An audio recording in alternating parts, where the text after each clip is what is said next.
Hi everyone, this is Sophia, and before we get into this episode, I just wanted to let you guys know that this is one of the earlier episodes that I recorded, so it was actually recorded back in April of this year, and this was shortly after I decided I was actually going to go back to UCLA and finish my senior year there. So basically I talk about sort of the learning lesson that came out of transferring away from UCLA and then deciding to go back, and sort of everything that I learned in terms of the fact that the grass is not greener on the other side, and sort of the reality that I had to face when I realized this. So yeah, enjoy this episode. So you've probably heard this terminology, the grass is greener on the other side. I feel like it gets used a lot. It's one of those like phrases that I feel like you hear more often. The grass is greener on the other side. I think this is so true. And the past year for me has been such a learning lesson when it comes to this phrase, because I feel like I'm the type of person who tends to really live in the future, which can be good, I guess, but also maybe not great, because I very much live with this mentality of, oh, like if my life looked like this, these are my dreams. If my life looked like this, like my life would be amazing. And there's nothing wrong with having dreams and trying to chase after them. I think that's great. But the reality is it's not always going to be a better situation. And even if it is, there's going to be downsides to it too. Downsides that you may not even be able to think about. And I feel like when we think about the future, or when we dream, or we think about like a different kind of situation that we could be in, different from the one that we are in currently, we really are super optimistic about it, and we like romanticize the whole idea of it, and we never think about the reality that you have to face if you live that kind of lifestyle. Another thing is like we see people who have like our dream lives, whether that's celebrities, I don't know, like YouTubers, influencers, whatever they are. You look at their life and you're like, wow, their life is so perfect. I can't even imagine why they would ever complain about anything, because if I had that type of life, like I would be the happiest person on this planet Earth. And sure, maybe their life is like decently glamorous. They have less to think about than you do, less problems. Maybe they can throw money at it if they do have certain problems, whatever. But the point is, their life isn't as glamorous as it seems. They have issues of their own that they have to deal with, and you would never know because likely they don't share it outwardly. It's something they have to work on by themselves. And if you were in their position, you would also have issues that you'd have to deal with. And it wouldn't be all like rainbows and butterflies. It would be some rainbows, some butterflies, and then like sometimes just really horrible stuff. So yeah, there's all that. And it's something that we have to take into account when we're thinking about like the other side, because I think that a lot of us spend a lot of time thinking about the other side. And I think the main issue is that we fail to live in the present. And it's funny that I'm saying this because I am probably the worst person to be saying this, because I really don't like living in the present. I feel like my brain is always on this like future mode, like if you could like switch your brain from like past, present, and future, maybe like 60% of my brain is on future mode. I'm thinking about the future. Like, what could my future life look like? What would the ideal situation be? Like, what am I dreaming of doing, And again, nothing wrong with having dreams and chasing them, but we have to be realistic with ourselves. And I think it's also important to just enjoy the moments that we're in right now. And sometimes that's hard because sometimes our present is like really shitty. Like, no one wants to deal with the hard parts of life. It sucks. Things happen. Sometimes we don't have control over what happens, and we have to somehow figure it out and deal with it. And we don't want to, but that's our reality. But I think that, and I'm not saying like be optimistic about everything. I would say I'm honestly maybe a more pessimistic than optimistic person. So again, hypocritical of me to be saying this, but still I feel like we have to kind of, if we can sort of think of it as like, okay, this sucks now, but it's not going to suck forever. Life is like a roller coaster. You have good, you have bad. And with bad, there will be good. And with good, there will be bad. And nothing lasts forever. Honestly, this is a quote I think of a lot. So I had a dance teacher when I was a junior in high school, and he taught improv. And he would like make us do, I don't remember exactly what it was. It was either meditation, or he would make us like pose in really uncomfortable positions, like balancing on one foot, whatever, and like he would make us hold it and all that. And he would tell us nothing lasts forever. And I really internalized that. And many times when I'm in a position, actually fun fact, it's usually when there's good in my life, I like to remind myself, but sometimes when there's bad too, I like to remind myself of this quote, that nothing lasts forever.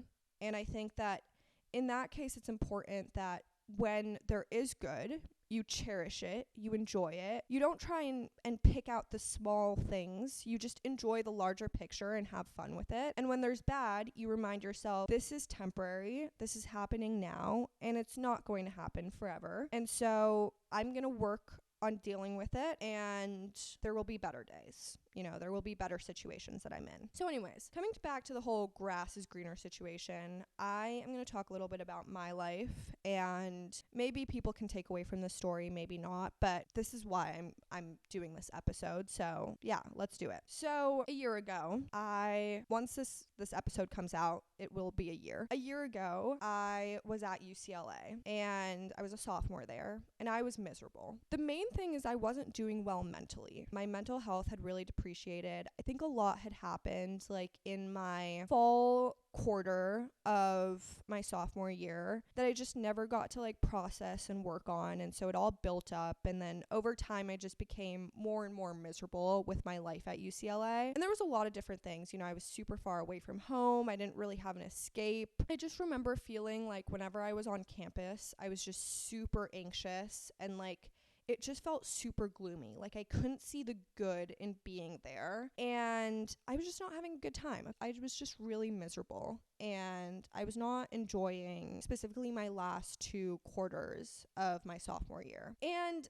I had never really thought about this seriously before, but given how miserable I was, I started to consider transferring. And I didn't put a lot of thought into it. I wasn't like, oh, maybe I can transfer to a school that I've always wanted to go to, like, I don't know, like my dream school in high school was like Stanford. So like maybe I should transfer to Stanford. No, I thought, let me transfer back home. Let me go home. I know that when I'm at home, I feel really good. I feel at peace. I just feel like a better person. I'm more grounded and all that. Plus, I can be close to family. I can have a support system. This is something that I didn't really have on campus at UCLA. Even if it's still kind of like a sucky situation, like at least I have this stuff that I don't have at UCLA, right? So I had thought about it, and so eventually I decided, like literally last minute, right before the applications closed, I decided to send a transfer application to the University of Miami. And at the time, it was sort of like meant to be a backup option. I wasn't seriously thinking about transferring. I just thought, if I get to the end of the year and I'm still not happy where I'm at, then maybe I'll consider transferring. I just want there to be that option because I don't want to be stuck in this situation where I'm just like completely miserable, right? So I got to the end of the year, and unfortunately things had just gotten worse. I had some really bad experiences with people, and I just felt like, UCLA is not the place for me. It didn't work out. I'm not happy here. I'm like really suffering mentally. I just feel like I would be in a much better position if I went back home. And so I decided to transfer. And I was really back and forth on this decision because I am definitely someone who cares a bit about prestige and ranking and the aspects of education. And maybe for some, it doesn't seem like there's much of a difference, but for someone like me, there's a noticeable difference between UCLA and the University of Miami. UCLA is in the top 20. It's the #1 public school. It's more renowned. It gives you a name. Like having a degree from UCLA, I feel like is generally more valuable than having a degree from the University of Miami. So I was definitely a little skeptical about whether I should transfer or not, but I was just so miserable that I like didn't want to go back. I kid you not, when it was like coming time to make my decision, my parents were essentially like, my dad was kind of trying to bribe me to stay at UCLA. I don't know whether it was like I think he was just hoping that I would choose. Like education is huge in my family, and like getting the best education is really big for my parents. And so I think they were kind of like secretly hoping I would stay at UCLA just for like the educational aspect. And so I think my dad was sort of trying to push me in that direction. He was like, well, maybe, it's 2 years. Like, what if we did this? Like, what if you have your own apartment? And like, what if we got you a car and all that? And like, he was trying to solve some of my issues. And I just was like, every time the whole UCLA thing would come up, like I would cry. I would be like, no, I can't go back. Like I just physically cannot go back to that school. And so I decided I was going to transfer to the University of Miami. And of course, grass is greener on the other side. But when I was making my decision, I was like, oh, the weather, and to be close to my family, and I'll have my own apartment. I was just thinking about all the good, and I wasn't really thinking about the bad. Whenever someone would mention, okay, but what about this? I would push it to the side. I was like, no, I can deal with that. Like, that's fine. That is minimal compared to what I've dealt with here at UCLA. And so, yeah, I was very much, is the place for me. Like, I'm going to be so much happier. Things are going to be 100 times better, and I'm just going to be glad that I chose to go there. So yeah, definitely was with that whole mindset of like the grass is greener on the other side. Won't consider any of the negatives of going to that school. I'm only thinking of the positives, and I'm just romanticizing the whole experience. So like I think most people in my position who have that mindset, I decided to transfer to the University of Miami. So, of course, once I finally made my decision and I sent it in to them, that's when reality started to hit.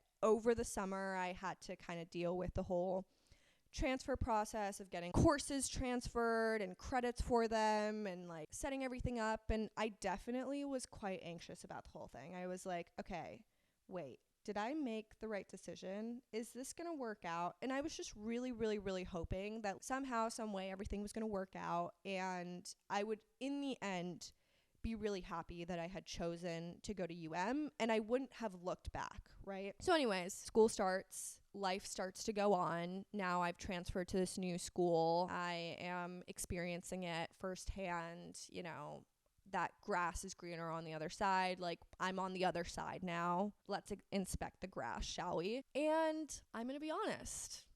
I was having a rough time. There. And at first it was like, okay, transition period. We're figuring it out, whatever. I always had this thought in the back of my mind, like, what did I do? Why am I here? Okay, like, what happened? Like, what did I do? I don't know whether this was like exactly at the beginning, but I know that at some point I started to have this like reoccurring crisis of, oh my gosh, Sophia, what did you do? You transferred here. You forwent your degree from UCLA. You had worked so hard in high school to get into a good school. You got into a good school. You went there for 2 years, and then you decided to come to a school that you told yourself you would never go to in high school. What is going on? And I just had this reoccurring crisis of like, what did I do? Like, was this the right decision? Like, why did I do this? It was just this ongoing crisis, and it was not going away. And of course I kept hoping like things would get better at and I would start having a really great time. And all of a sudden this crisis would just like diminish because I would just be in a better state. But the biggest thing is my mental health did not get better. It did not. And are we surprised? Because the truth is, when it comes to mental health, switching on to the other side, if you are having issues with mental health, switching over to the other side is likely not going to fix the situation. Maybe things will get better. But I think we like to think that, if we were in a better position, we would be doing better mentally. And the truth is, that is usually not the case. The way to be better mentally is to work on your mental health, to go to therapy, maybe to get medication, to change your lifestyle. Like, there's 100 different ways to work on your mental health, and it is not switching over to the other side where the grass is seemingly greener, okay? And that was when reality hit for me, and I realized, in a way, I'm equally as miserable, and actually my mental health got even worse, which is kind of expected because I feel like when it comes to mental health, the longer you go without working on it and without trying to do something to alleviate it, the worse it gets. I feel like it just tends to depreciate, and that's exactly what happened. And I hit some major, major lows while I was at and I was really, really struggling mentally. And I was also struggling with school, honestly. I wasn't having a great time. I had way less of a social life than I did at UCLA. Being closer to my family had its pros, but it also had its cons. I felt like I was a lot more tied down to them, and I remembered that in high school, the biggest thing was I was so excited about going away for college and having this independence and being able to curate a life of my own away from my family. And I feel like I had just regressed back okay? Like to my high school self. I had allowed myself to go back to this place that I never want to be in again. And I feel like I was just sort of like kicking myself in the butt. And I was like, what in the world did I just do? Like, I just made everything worse when I thought that I was making it better. And that's why I'm here to tell you the grass is not greener on the other side. As much as you might think it is, it very likely is not, okay? And especially if the problem is inherently something like mental or physical, or it's something that you need to work on regardless of what situation you're in, it's not gonna get better, okay? It's not gonna get better. Now, obviously, there's circumstances where, like, yes, things would get better. Like, let's say you're in a toxic relationship and you're thinking the other side is not being in this relationship and it's a toxic relationship, things are really not going great, like, it's really weighing down on who you are. Yeah, the other side is likely going to be way better. You know, being away from this toxic relationship, being away from your partner, being on your own can be a much better situation, like mentally, emotionally, even physically. But in circumstances like the one that I was in, the grass is likely not greener on the other side. And I think that you need to evaluate when you're in a situation where you're like, I hate it here, I don't like I'm miserable, like this is just not working out for me. I want to be on the other side. I want to have this other experience. I'm dreaming of what my life could be like, and it would just be 100 times better. You have to think about, like, what is it that is causing your current situation to not be great? And are there ways to work on it without switching to the other side? And if it's something like mental health, for example, yeah, there are plenty of ways to work on it to make your current situation 100 times better. And so, yeah, I think you really need to like put everything into perspective and really think about it before you like jump over to the other side like I did with transferring, you know? So anyways, long story short, continued having this crisis. I was really not having, like, it was just bad. It was really bad. And mentally, I was in a really dark place, you know? It got to the point where I felt like I was barely holding on. School was just so much, and it was causing all these stressors in my life. And because my mental health was not where it should be, I was just having such a difficult time like getting through my day. I felt like I was really just dangling by the thread, and like the thread could break at any point and God knows what would happen. So finally I was like, all right, we have a problem here, we need to fix this. So I finally started going to therapy. I found a psychiatrist, I got on medicine, and at the same time, here's the thing, like I essentially realized that I found my degree at UCLA so much more valuable than the experience that I was having at which kind of makes sense because given that it was not a better circumstance for the most part, sure, there were elements that were better at that were worse at UCLA and vice versa. Given that I felt that my degree at UCLA and my experience that I could have at UCLA was far more valuable for the long term and the short term, well, mainly the long term, honestly, than being at and pushing through another year and then getting a degree from there and then figuring it out later on, I finally mustered up the courage to bring it up to my parents and to share this ongoing crisis that I was having. Because honestly, I was so scared of telling them that, hey, you were right, I should have stayed at UCLA and tried to work on things, and I want to go back now. So I finally brought it up, and I legitimately thought they were going to kill me. Like, I thought I was going to be dead when I brought this up. But I was pleasantly surprised to be met with, honestly, a pretty good response. My dad was very much like, well, you know, if you think that your educational experience is going to be better there, then I support you going back. My mom obviously was like, I knew this was going to happen. But at some point, she kind of came around to it, and she was like, okay, yay, like Sophia's going back to UCLA, yay, so exciting, you know? So at that point, this was around the time where I started working on my mental health as well. I was then also considering going back to UCLA. And again, likely another grass is greener situation, but I very much had this mindset of it's 1 year, no matter how bad it is. I have 1 year, I'm going to push through, I'm going to focus on the end goal, and I'm going to try my best to have the best experience I can have throughout. Like, I'm not going to just like make it as, oh, I'm there just to focus on the end goal. I'm going to try and like put myself out there and like continue working on my mental health and just like making the experience overall better. Being able to leave UCLA saying, saying I had a good time, not I was miserable the whole entire time. But I'm going to be realistic with myself. But still, I'm sure that parts of my brain were still on this whole grass is greener on the other side. Oh, if I go to UCLA, the grass is greener, you know? So it's a balance. You know, I'm not saying that it's bad to have that whole mentality of the grass is greener on the other side. I think you just have to be realistic with yourself. And like, maybe it's like 50% like the grass is greener on the other side and 50% like reality. Okay, what could go wrong here, you know, if I was on the other side. So anyways, with that being said, I am going back to UCLA in the fall, which is exciting but nerve-wracking. Obviously, like I said, I've had enough time to think about what I'm going to do with my time there. I have 1 year. It is kind of a short amount of time, but I'm going to try and make the most out of it. And if you would like, you can hold me accountable, because obviously I'll be, you know, releasing these weekly episodes while I'm there, and you'll hear about my life. And if you feel the need to hold me accountable, hold me accountable. But the point is, I learned a lesson from this, and it's an important lesson to learn. I think that we all need to learn it at some point. So if you find yourself in the situation where you have this experience similar to me, where you like jump over to the other side and realize it's actually not that great, and maybe there was a different issue that you actually need to work on, or simply that the other side is genuinely not much better, it's okay to have that experience. You can't beat yourself down for like not knowing and romanticizing that other side. It sucks when you realize that like, oh shoot,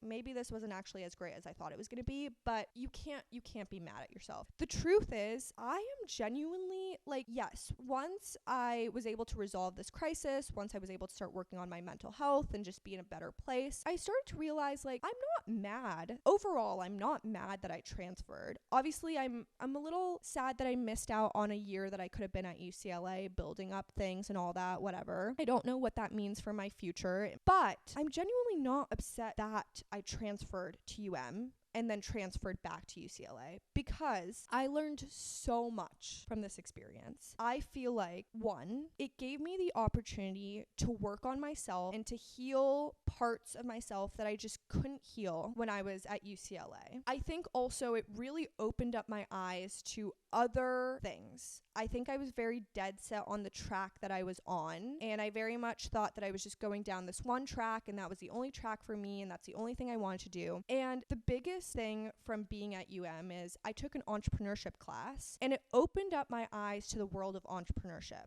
And I don't think I would have had that experience if I was at UCLA, because I was just in this like mind fog. Like everything was so gloomy, and I refused to like experience new things. And so I think I'm forever grateful that I had this experience, this eye-opening experience of there's more to this world than what I thought there was. I just feel like I said, I was in this mind fog, and I think that coming to UM, even though, yes, I continue to have a difficult time with school, with my mental health, I was still pretty miserable while I was in school. I feel like it was just an eye-opening experience, and it opened up my eyes to a whole new world where certain things exist. I think that it gave me newfound passions. For example, this podcast. Let's be honest, I don't think this podcast would be around if I had stayed at UCLA. You know, YouTube, for example, I don't know if I would have ever gotten back into it if it hadn't been for everything I experienced. The idea that maybe one day I will create, well, I guess this is like me creating things of my own. Like this podcast is a thing of my own, and I hope that one day I can make it something pretty big. But the point is like, there's also opportunity to get into other sectors and to make something of my own. And I just didn't realize that that was a possibility while I was at UCLA, and I just don't know if I ever would have,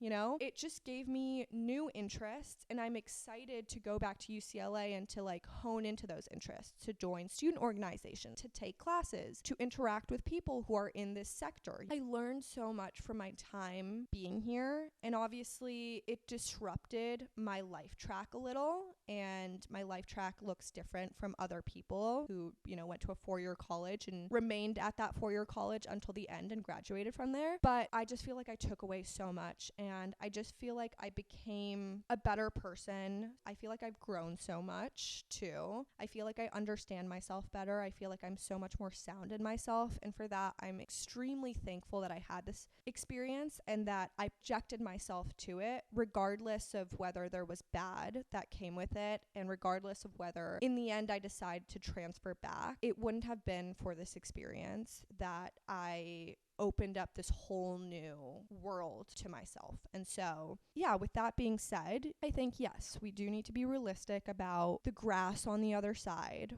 whether it's actually greener, whether life is going to be better if we are in a different circumstance, whether our dreams are truly the ultimate situation, you know, where we're the happiest and where life is the greatest and all that. We also have to be realistic about what is it that is holding us back? What is it that is making this current situation bad? Is it maybe the people around us? Is it our mental or emotional well-being? Is it something that I can work on, or is it something that is in my current situation that I don't really have control over? Obviously, if you don't have control over, that's much more difficult. But if it's something that you have control over, then you have to think, okay, is it really going to be better if I hop over to the other side?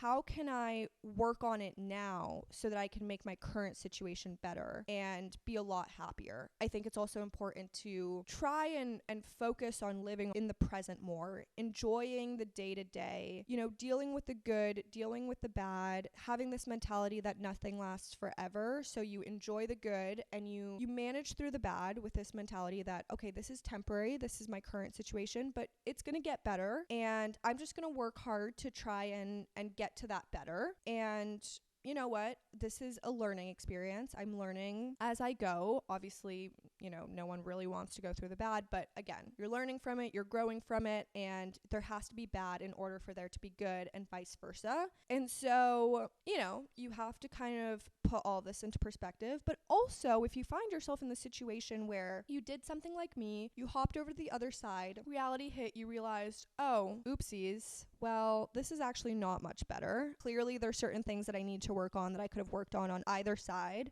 Take what you learned from the experience and be grateful that you learned that, because likely you wouldn't have learned from that experience, or you wouldn't have learned what you've learned from the experience if you hadn't had it. And so maybe it sets you back a little. Maybe you have crises like I did, where it's like, why did I do this? Maybe, it forces you to work on things that you didn't want to work on before. But the point is, you will always take something away from it. And what you take away from it is so valuable in the end, and it's going to help you in the future. It will also likely help you prevent making, if you consider it a mistake, making this mistake again. But also for me, sure, I'll try and avoid finding myself in the situation where I hop over to the other side when clearly there were things I should have worked on regardless of where I was. But also, I took so much away from it, so I know that there's not all bad in switching over to the other side and having that reality hit. There's always something you're going to take away regardless of what situation you're in. So anyways, that is food for thought. Think about it. You can think about my story too. I had to share it. I feel like it's really been my life over the past year, and so given that this podcast is called Life on Audio and it's essentially my life on audio, I had to share it before I can move on to the next chapter where I start talking about my senior year and my life at UCLA and sort of the final year of me being in college and everything else that is coming after this chapter of my life. So yeah, I'm getting into the process of saying goodbye to this chapter of my life, which was incredibly valuable, and I'm so grateful I had it, but it also, it had to happen in order for other things to happen. And like I said, I would never have this podcast, or I likely wouldn't have had this podcast if it weren't for that, or I wouldn't be working on my YouTube channel consistently. There's so much good that came out of it, as much as there was so much bad that came out of it. And yeah, lots to take away. But I hope that maybe this resonates with someone out there. And yeah, just find peace and contentment in your current situation if you can, and just work on yourself. So yeah, I hope someone took something away from this, or just at least enjoyed the story about my life. And now we can move forward, which is exciting. So thank you so much for listening. Go check out socials, and I will see you in my next episode. Bye.